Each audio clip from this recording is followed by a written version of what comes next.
Welcome to Weekonthewrist. My name is Chris, and today I'm wearing the Phylida Seamaster Professional Homage.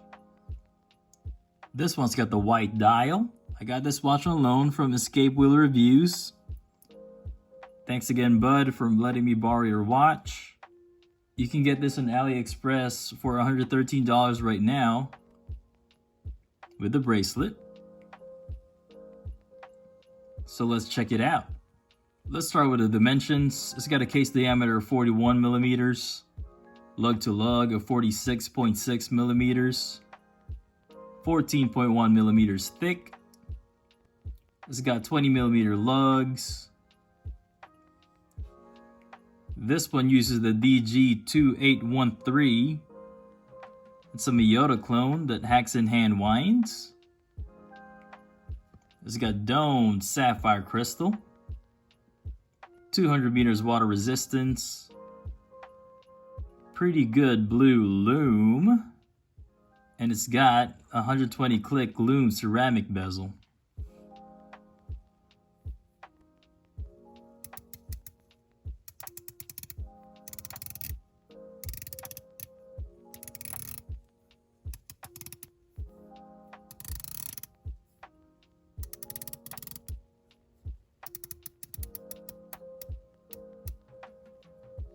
Not much back play. Let's look at the design of the watch a little closer. It's got an unsigned screw down crown. It's got that helium escape valve right there. Not sure if it works or not. It's got a plain screw down case back.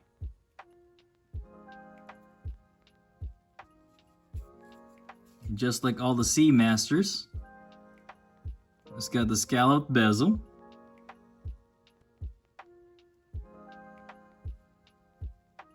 It's got a nice transition with the polishing and the brushed.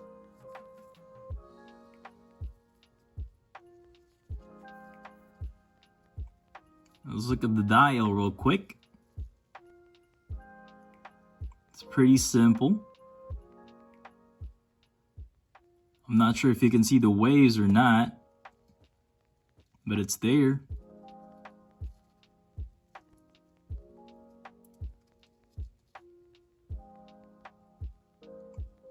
It's got the classic Seamaster Pro handset, the skeletonized one. Those lume plots are really thick, and it's got that nice date window right there on the 3 o'clock.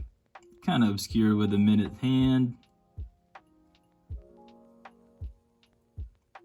Pretty nice dome. And the short lug to lug makes it fit my wrist really good. Everything is lined up as far as I can see.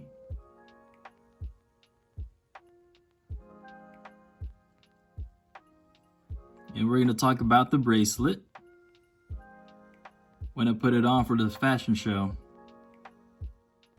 Now here's the Phylida Seamaster with its OEM bracelet. It's got solid end links, solid links. It's got the Seamaster style bracelet. No taper. And to note, this one doesn't have any micro adjustments, but it's got half links though. It's got a pretty nice milled clasp and a real diver's extension. Not really for adjustment. So to me, it's not really that useful for my purposes. And it's got a screw pin system, which I'm going to show you in a second because it's a huge pain. It's got 2 really tiny screws at both sides.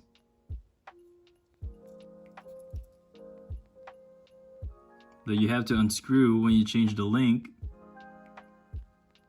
And you better be careful taking that out Let me just show you how tiny the screws are. I'm gonna demo it now.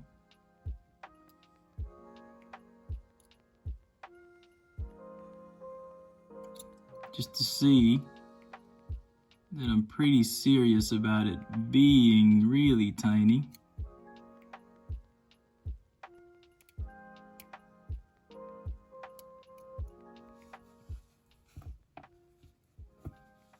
You see it? Here's the bar that's in the middle of both those tiny screws. Now that's the easy part. But here is the most annoying screw ever. You better have steady hands. First time I took it out, it caught me by surprise and it literally fell off the carpet and I had to find it. Here is the Phylida Seamaster with a Bond NATO. I think it suits the style.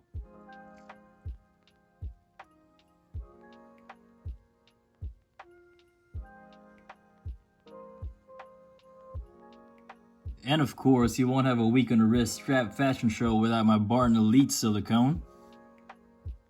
Of course, the black one. Still my go-to strap, especially in this one. The black and white contrast.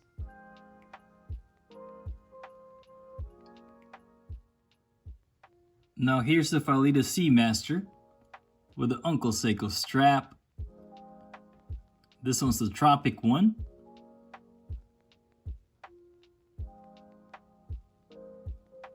Not as comfortable as Barton, but it changes it up a little bit. I'm not a huge fan that it only has one keeper. As you can see right there. So it has that annoying gap in the bottom. Let's talk about my opinions about the watch. I really like the Seamaster Pro case design. The curves and chamfering makes it feel a little more elegant than a sub, for example. But it still doesn't take away from the ruggedness of the watch. I really like this colorway. The white wave dial is my jam. The bracelet was a huge pain to adjust without the micro adjusts, but thankfully you have the half links to help you with that. Just make sure you have a steady hand when you adjust them, you know? Alright, let me hear your thoughts and comments. Make sure you like and subscribe. Follow me on Instagram, Weekonthewrist. And thank you for watching.